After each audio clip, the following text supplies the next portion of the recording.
You sent us this really fascinating collection of excerpts from Diana Gabaldon's Outlander, and we're excited to really dig in today. Yeah, We absolutely. want to explore what's kind of going on beneath the surface. Yeah. You know, with these scenes, these characters. Forget just recapping the plot. Our Oh, mission today is like delve into the richness you've highlighted, maybe uncover some uh, surprising insights about this world she's built. definitely. And what struck me straight away reading these passages is just the vibrant tapestry they weave. It's more than just story. You're getting introduced to a whole way of life, really, through these very specific, sometimes pretty intense encounters. Okay, so let's unpack how she does that, how Gabaldon pulls us into this world. Right from the beginning, there's this hint, isn't there, that it's more than just grief. Yeah, like it promises great fun, too, alongside the serious stuff. And that's down to this really colorful cast of characters, apparently. Oh, absolutely. And what a cast it seems to be.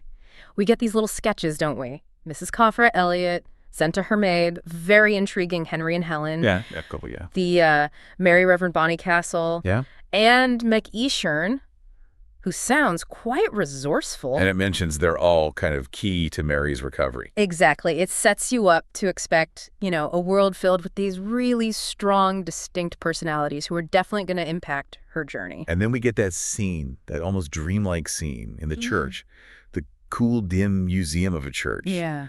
The widow's observations there, the stale incense, the way the person next to her sort of relaxes when she keeps still. It really gives you a sense of her internal state, doesn't it? It really does.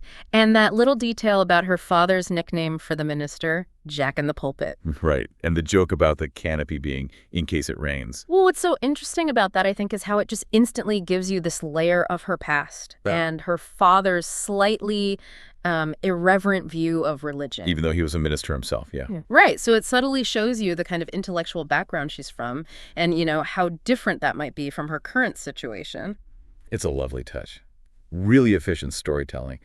But then right after that sort of gentle moment, we're thrown into this really tense situation at Mrs. Cothra Elliott's. Oh, that interrogation scene is just gripping, isn't it? The widow calling herself Mrs. Tower. Yeah, the alias.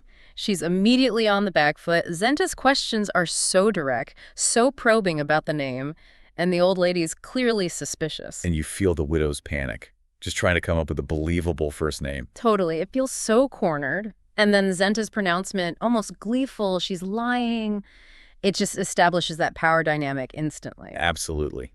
And the pressure just keeps mounting, doesn't it? With the conversation about her having had a baby recently. Yeah, the old woman just sizes her up, and then Zenta jumps in with those pointed questions. When was it born? Where is it now? Hey, what's really powerful there is the widow's reaction, or lack of reaction, really, Yeah. just internal silence. No lie could touch the question, the text says.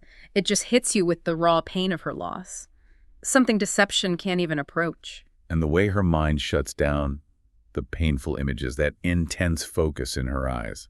Ah. It's such a visceral portrayal of grief. It is. And it seems to even affect Zenta for a moment, It makes you think about how even someone seemingly quite hard can be stopped short by genuine suffering. It's a stark reminder of just how vulnerable she is. Okay, shifting gears a bit. How does the story portray just, like, the basics? Daily life, survival. We get these descriptions where the widow's observing people around her. Right, and this is where those social dynamics really leap out. You see the widow getting a heaping plate of food, while later Zenta and Emily are seen scavenging leftovers. It's such a stark contrast. It immediately makes you think about the hierarchy, doesn't it? And just the basic need for food. Exactly, and that maid caught stealing eggs, asking, but how else am I to eat? It really underlines the economic precarity for some people there. Yeah, the unseen struggles happening right under the surface. It makes you consider what's going on for people who aren't in the widow's, perhaps slightly more privileged position, even in her current state. And the widow thinking about her father's tolerance for things like that compared to her grandmother's stricter views.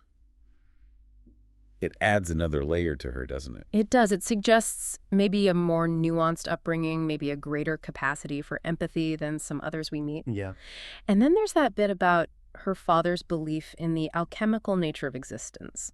This idea that understanding human interaction is like, I don't know, physics or chemistry. It's a very deterministic view, isn't it? Almost like life's path is set by these forces colliding. Kind of, yeah. And the widow tries to use this idea to figure out how she ended up in this decaying house. She's wondering what billiard ball knocked her life off course. And she pictures her father's face. Yeah. His uncomprehending, questioning face, looking at her now. Right. Peering into a maid's cupboards and trying on a maid's slippers. That moment just perfectly captures the huge gap between her old life and where she is now. It's a really poignant reflection on how quickly life can change, how drastically, and how those changes can make your past self feel, well, almost like a stranger. It raises that question, doesn't it? How do you reconcile who you were with who you've become when things fall apart? It really makes you think. Okay, moving on. These excerpts are just packed with these really intriguing, almost snapshot moments. Yeah. Little character sketches. Absolutely. Like that slightly odd exchange between the widow and the old woman about frostbite and growing. Yeah, that was strange. The old woman's question and then how she just sort of withdraws. It adds this layer of unsettling mystery to her character. Makes you wonder what experiences she's had to make her say things like that, doesn't it? Totally. And then there's the description of Jeffrey and the two redheads. That's really unsettling. It is. It's not just their size. It's that profound cunning in their eyes that feels genuinely menacing. And the idea that they could manipulate the townspeople who are normally suspicious, Yeah. that says a lot about their power. Yeah, and the observation that you usually see that kind of glint in, like, smaller, meaner men makes it even more disturbing in these big guys, suggests a calculated kind of malevolence. That's a great point. It plays with your expectations. You might expect just brute force, but the cunning suggests something deeper, maybe more dangerous. Creates a real sense of unease about them being there. Then we shift to a more domestic scene in the kitchen with Emily in the basin. Ah, yes, that little moment. It says so much about the household dynamics, doesn't it? Yeah. Emily trying to clean gently, letting things soak. Versus Zenta's aggressive scrubbing. And the widow steps in. Emily obeys immediately, and there's this tense impasse. And the widow feels this maternal and therefore perilous pity for Emily. Perilous pity, yeah. Almost like she knows Zenta will react badly. It's like a microcosm of the power struggles in that house. Exactly. It shows how even in tiny everyday things, those tensions and hierarchies are just bubbling under the surface. And the widow's empathy, while natural, is framed as perilous. Suggests that kindness might actually be risky in that environment. Yeah, definitely underscores how precarious everyone's position seems to be. Okay, then we follow this with the widow wandering the house at night, those atmospheric descriptions. Yeah, really creates a sense of quiet and isolation, doesn't it? The house is sleeping, her movements are so cautious. Yeah. Emphasizes her vulnerability. And then she finds it, the wedding ring, in the old woman's desk drawer. And her thoughts about that discarded ring are quite poignant. Wondering about its perpetual grip, calling it a needling reminder of a past life. She even wonders if all widows eventually take their rings off, as a kind of protection, or maybe to mark a new chapter. It feels like a really universal question about handling those symbols of loss. It is. And what's fascinating is the widow herself isn't wearing her own ring. She knows her marriage was too short to leave a mark. Right. Yet she's drawn to this other woman's ring. It says so much about her own recent loss, maybe a subconscious search for understanding or connection with others who felt similar pain. It's a really quiet, powerful moment, which is then just shattered by Jeffrey suddenly appearing in her room. Yes. The tension just skyrockets. He comes in, shuts the door, hisses at her to leave. And her reaction, bracing herself like an animal, really highlights the danger she feels. Jeffrey's black outrage, as it's described, definitely suggests her cover might be blown. His warning to leave the next day, the implied threat, it's direct, menacing. And it's interesting how he defends the old woman, isn't it? Saying she never hurt a living soul, almost contrasting her with the widow. Yeah, it makes you wonder about his loyalties, what he knows or suspects. It's a definite turning point. Yeah. Forces her hand, so that we follow her as she runs to the barn. And that barn scene is just filled with this sense of desperate searching, isn't it? Rummaging in the dark, finding only these bits of past lives, a broken sleigh, the child's sword, that scorched fire screen. And the abandoned toys make the absence of current children even more noticeable. Exactly. And then the big discovery, the formal portrait of the dead husband. The description of him, sharp features, but an oddly gentle eye, that's quite striking. It is. And the widow reflecting on his hands in the portrait, imagining the life they lived. It creates this connection to someone she never met, but who obviously shaped that household. It's a fleeting moment of empathy, isn't it? Transcending the fact they never interacted. Yeah, it really shows how even a picture can evoke a whole life lived and lost. Okay, so shifting focus a bit, what about the broader perspectives on life, on society that come through? Well, we get a really strong sense of the widow's father through her memories, don't we? Definitely. His amusement at what he saw as idiocy, his background as an Anglican minister, but also his kind of unique view of the Bible as just a grand tale. Yeah, contrasting with his more conventionally religious family and his refusal to visit his wife's graves. While the rest of the family goes every month. Yeah. It suggests a really complex relationship with grief, maybe a rejection of the usual ways of mourning, and that detail about the faded photograph becoming a signified blank.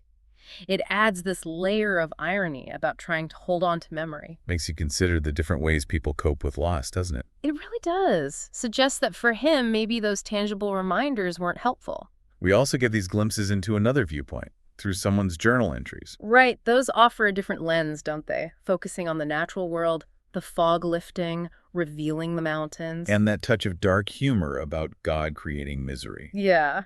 And the descriptions from the ranger stations in Idaho and Montana, those sensory details of the landscape, they kind of broaden our sense of place and maybe connect to that recurring theme of solitude we see in different characters. It does expand the scope beyond just her personal story. Reminds you of the vastness out there. Then there's that intriguing encounter in the woods. Ah, yes, the man she meets there. Someone who clearly values his independence, believes too much society leads to anxiety, depression.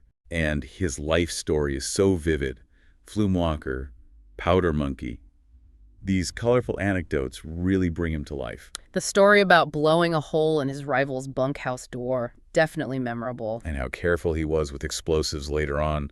Despite those run-ins with the law, he gets acquitted and just heads straight back to the wilderness. It speaks volumes about rejecting settled society, needing that isolation. What's interesting is how his work history seems kind of chaotic, maybe even volatile.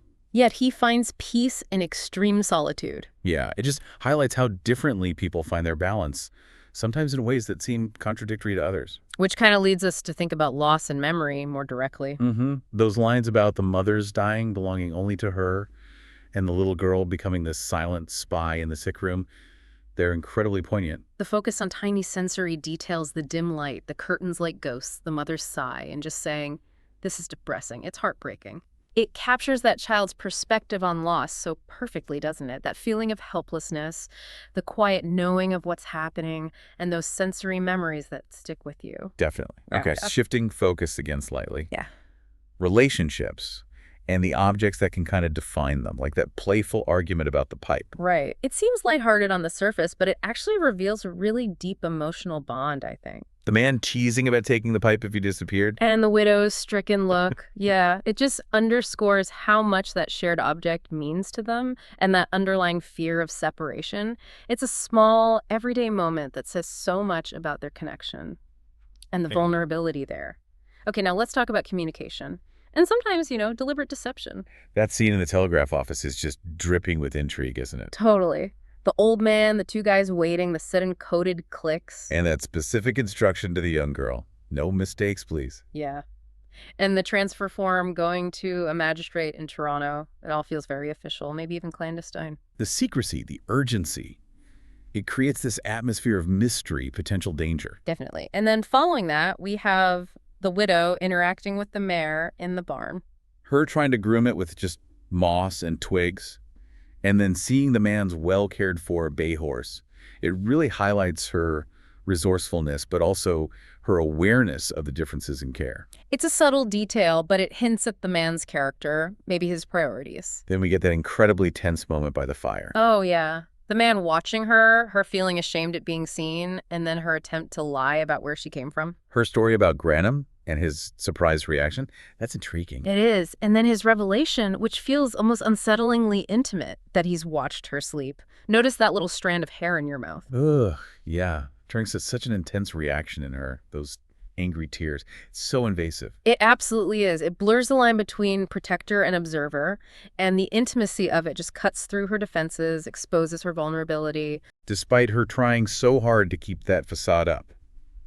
Okay, let's think about some of the more unconventional relationships hinted at. Like that conversation with Bonnycastle and Helen's very immediate, almost primal affection for him. Comparing it to wanting to hold a baby, yeah. Very visceral. Seems like a very fundamental connection, maybe outside the usual bounds of romance. Then there's the widow telling the story of how Mary met John. Right. The emphasis on them both feeling like outsiders at that party. And the grandmother being desperate for Mary to marry, that really sets the scene. And Mary feeling like she's becoming a story under all that pressure. It's such an insightful observation about societal expectations for women then. Highlights how that pressure could almost erase who you were as an individual. Totally. The widow then reflects on her own relationship with John. And she realizes her own solitary nature might have been the attraction for him, contrasting herself with the more social girls. And she feels he decided to marry her really quickly after meeting at church, that whirlwind courtship. Left her with mixed feelings about leaving her old life. Yeah. It suggests a marriage based on something other than maybe deep understanding or passion. It certainly raises questions about the foundation of their marriage and her own agency in it all. Okay, shifting to a moment of just sudden, stark violence. Henry removing the arrowhead. Oof. Yeah, that's brutal. And so abrupt. The description of him just pulling the shaft through her leg, and she faints immediately. Just underscores the raw physicality, the inherent danger of that environment. The suddenness really emphasizes the harsh reality, doesn't it? Where medical help is immediate and, well, unforgiving. Now, what about building community? We see some of that. The description of the unfinished church, Reverend Bonnycastle working on it. And the widow observing the congregation, all men. Ghostly faces, exhausted and odorous, paints a pretty stark picture of hardship. It does. But the Reverend seems genuinely pleased, dedicated, finds purpose there. Despite the rough state of his flock, yeah. Then we get that rather unexpected event, the boxing match. That scene is quite something, isn't it? The Reverend taking on this disastrously huge boy Ricky. And the crowd's loving it.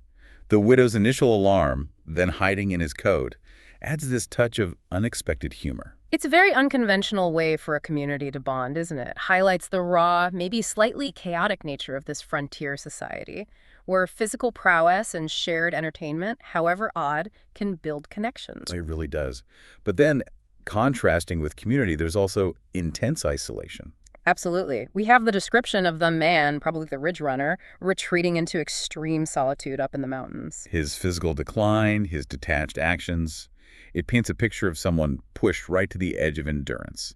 His deliberate journey into that remote, unforgiving place, it underscores his complete withdrawal from people. But the widow experiences a different kind of isolation, doesn't she? She does. Those descriptions of the long, late summer days, her routine caring for the Reverend, even making soap. It shows her resilience in a different kind of solitude. And they're bickering about the listing walls of the house, building the lie hopper, adds this unexpected touch of domesticity. Exactly. Their interactions, even when they're arguing, show a kind of companionship that's grown out of their shared situation. They're isolated, but they've found a way to coexist, almost like an old married couple. Yeah, it's quite touching in a way. We also meet several pretty strange, memorable characters. Oh, definitely. Jim and Ronnie leaving McEachern's store. Jim's blunt comment about jackasses and God.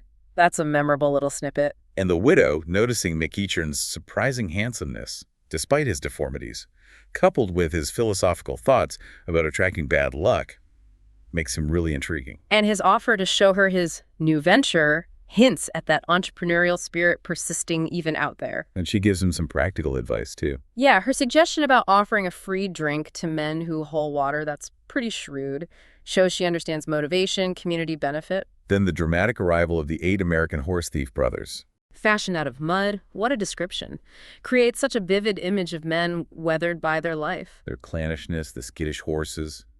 Such a contrast to the more settled folks. And then, in another odd moment, the widow just casually shaving one of the nervous ones. Her amusement at his Adam's apple adds that touch of dark humor again. These strange encounters really add to the unique atmosphere of this world, don't they? Highlighting the diverse, often unconventional people drawn to a place like this. They really do. Okay, what about family and identity? Well, there's that contrast between the identical Cregan brothers and the widow's husband and his brothers. Who shared that common face, inherited from their severe father in the photo, yeah. And the widow experiencing her husband's face almost merging with his father's when she's alone. It speaks to the enduring power of family, memory, in shaping who we are, especially after loss. Suggests those connections stay powerful even when someone's gone. Exactly. It really emphasizes how deep those family ties run. We also see moments of shifting states of mind, altered perceptions. The widow finding herself half-dressed, disoriented, making those really careful observations of her surroundings. Hints at a deep vulnerability, maybe relying on routine to ground herself. And then her walk to the church under the influence of laudanum, experiencing those strange, dreamlike feelings, perceiving the world differently. The trees seeming friendly, her steps counting out some number. It's a fascinating glimpse into an altered state. Which is then sharply contrasted with McEachern confronting her about the laudanum. And her defiant reaction, grabbing the straight razor, highlights her fierce independence, maybe her reliance on it as a coping mechanism. Yeah, in a tough world. Okay, turning to community again, but also conflict. The scene at the horse corral. The contrast she notes between the gentle girl's horse she remembers and the bigger, temperamental horses she dealt with after marrying really illustrates the huge changes in her life. And the aftermath of the horse sale, the remaining horses defeated calm. That's quite a poignant image. The Creegans setting up camp nearby, the widow being hungry. Reminds you of that constant struggle for basics. And that grim meal shared by the tracker and the two brothers looking for someone. The tracker's bleak opinion that their quarry is long gone. Yeah, speaks to the harshness of the landscape, the finality of loss. Then the interaction with the injured boy after the landslide.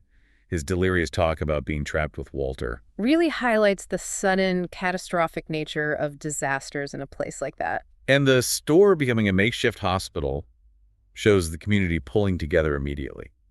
But the descriptions of the day's survivors really underscore the trauma. Yeah. And the widow's head injury being examined, contrasted with the image of the sleeping Norseman, seemingly peaceful amidst the chaos. Different perspectives on suffering. The mention of her skill as a seamstress and how society undervalues practical skills like that compared to mental skills. Yeah. That's a pointed observation. It is. And her memory of the washerwomen's hard lives adds another layer to understanding the tough labor women often did. Really highlights the often unseen, underappreciated work. The excerpts also dive into really deep grief and isolation. That description of the widow being catatonic after a loss, lying unresponsive for 3 days, dreaming the Ridge Runner hates her. It's such a powerful, disturbing depiction of grief's paralysis. Her complete withdrawal just emphasizes how isolating profound sorrow can be, how it can cut you off from reality. Leave you totally adrift. Okay, finally, we get to the aftermath of events and this sense of lingering uncertainty. McEachern's sullenness after the landslide, so many miners leaving, paints a picture of a community changed forever. The arrival of the CPR rail clear signals the outside world intruding. And McEachern, using that salve he learned from an Indian woman for Giovanni's burns, highlights that cultural exchange, practical knowledge sharing. The Creegans surviving, their resourcefulness, underscores their resilience. But then the doctor and his son, observing the two redheads in the hotel, their aimless look, suggests not everyone finds their footing after something like that. And the twins, seeing the newspaper photo of the landslide, the lone female survivor, presumably the widow, hints at the wider impact the attention it drew. The first regular train departing, the widow scrubbing McEachern's platform, symbolizes a return to some kind of order, but the scars are still there. And the old man's cryptic message about company on the train asking about her introduces new suspense, potential danger. Definitely. And the arrival of those two men with rifles following the new trail through the debris. And her desperate flight to the chasm, using the aspen pole as a bridge. It all culminates in this thrilling sense of immediate threat, her ongoing fight to survive. Yeah, it underscores just how precarious her situation remains. And her resourcefulness continues right away. Finding Giovanni's ruin still after smelling that rank odor. And then finding the spring house, his hidden living quarters, shows her sharp observation skills again. And her ability to find resources, hidden layers within the community. Speaks to her adaptability, her growing understanding of this world. We also get those moments reflecting on bigger themes like time and fate. That memory of the childhood fair, the signs she couldn't decipher, and her wondering if knowing the future would actually be good, raises those timeless questions about destiny, time. Suggests a longing to understand the patterns in her life, maybe recognizing the limits or burdens, knowing what's coming. And then the excerpts touch on imprisonment and freedom. The man's simple comment to someone in a cell, "I never saw a murderess before." And his maybe surprisingly friendly warning not to confess introduces the legal element, public perception. And Mary's experience in the jail cell, feeling her survival is out of her hands. Her thoughts contrasting her situation with the Ridge Runner's imprisonment, why he might not escape, offers different takes on confinement. And that sudden arrival of the slim gray-haired woman at night, unlocking the cell, whispering, "I'm letting you go," creates this sudden, almost miraculous liberation. And deepens the mystery around Mary's situation. Suggests a hidden support network, maybe? Or something more complex going on. Finally, those brief glimpses into the legal process. The judge handling the murder case alongside a fence dispute, prioritizing the murder trial, gives a sense of judicial priorities then. His delayed tea, his casual attitude.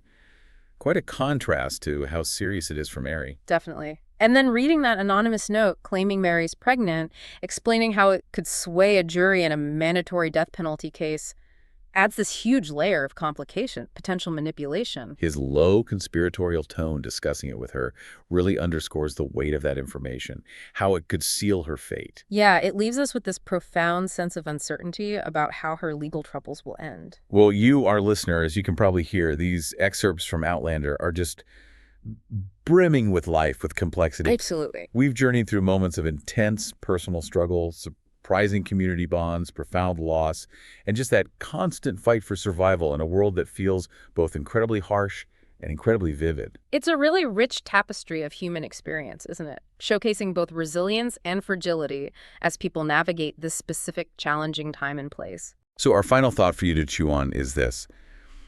From all these characters and situations we've touched on, which one kind of lingers most in your mind? What sparks the greatest curiosity for you? Yeah, what is it about that particular person or that moment that continues to resonate? We really encourage you to, delve deeper into Diana Gabaldon's work if this has piqued your interest. There's clearly so much more to discover. It's definitely a world that rewards further exploration, absolutely. Thanks so much for joining us on this deep dive.